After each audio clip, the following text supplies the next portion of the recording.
Hi, Lisa from Less Stuff.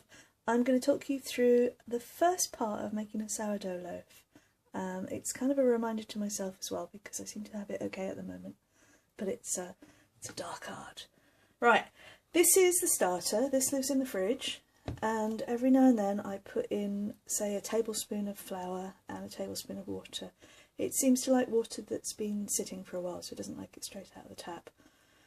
The night before I want to make bread, I take some of that out and I put it into a bigger bowl, and then I add some more flour and some more water and I whisk it up and I leave that overnight. So this is the next day and I've got this kind of gloopy thing going on.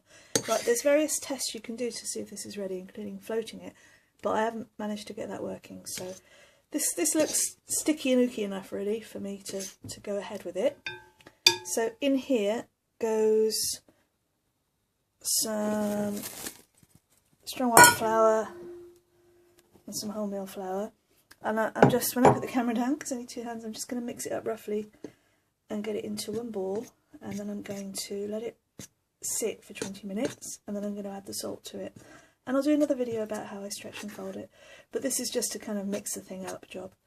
So this one here, this will go back in the fridge. I keep a lid on it like that, it goes back in the fridge. It can separate. If you ignore it, you separate it, which is it dying, but it doesn't really matter because you can reinvigorate it with a bit more flour and a bit more water.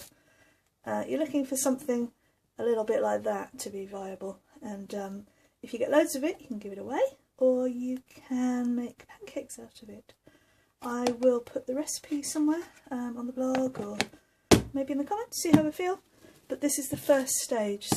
So from your starter that is active, that you've taken out of the fridge, you take a little bit and you mix it with a little bit of flour and water. You leave it overnight, and then the next day you add the rest of the flour and the water. Okay, I'll see you in number 2 in about 20 minutes.